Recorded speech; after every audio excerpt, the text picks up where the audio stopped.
I'm often interested in the twists and turns of politics, but living here in the DC area, sometimes I get a little bit oversaturated with the stuff. I've been watching with cynical amusement, though, as Republicans have managed to convince middle America that legislation that would actually help them will not only not help them, but that it is a threat to our freedoms and to everything that makes our country great. I could go on about all that for hours, but I actually am leading into a different subject, which is the largely conservative illusion of complete personal independence.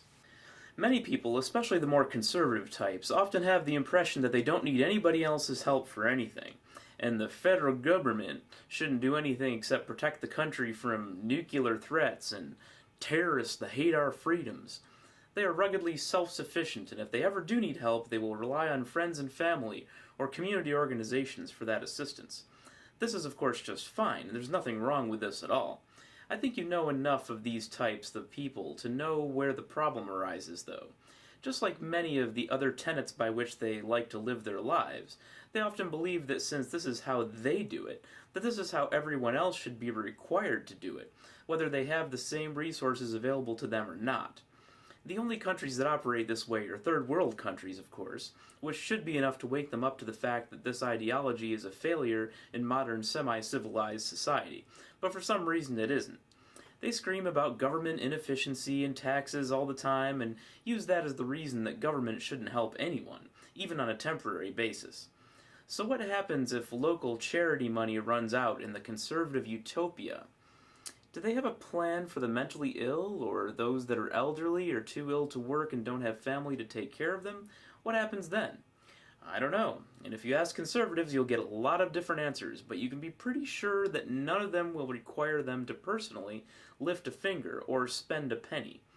Yes, there is a price to pay for fairness in exchange for efficiency, but we're talking about people here, and there's a price that most of us are willing to pay to ensure a safety net with fewer holes, while still striving to reduce the numbers of those in need of help.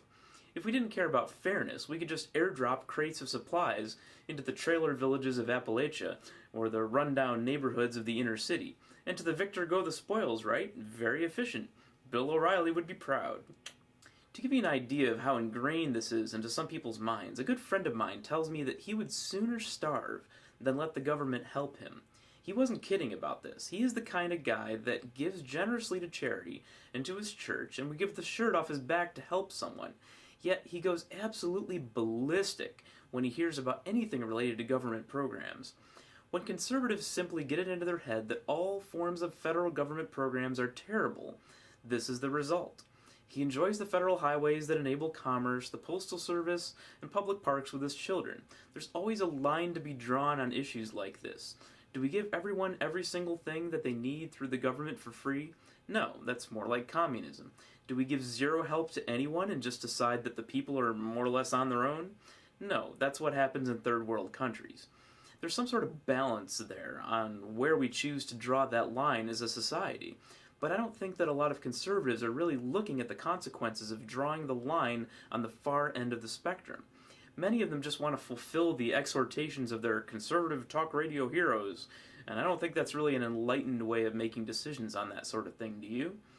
I don't think the pundits on either side have all the answers on these sticky questions. Sometimes I think that maybe we should give the far right their own state. Ever since I heard some comedian riff on this idea a few years ago, I fleshed it out more and more in my head from time to time, wondering how it would go. We could take a 100-mile by 100-mile square area in central Kansas and fence it off, inviting all of the Glenn Beck fans and other far-right enthusiasts to live there. We'll call it Redneckistan. Actually, I guess Obama would pronounce it Redneckistan, right? We can build a big wall around it and find out just how independent they are. They can have their own little utopia there. And to tell you the truth, I don't even wish for their little experiment to fail.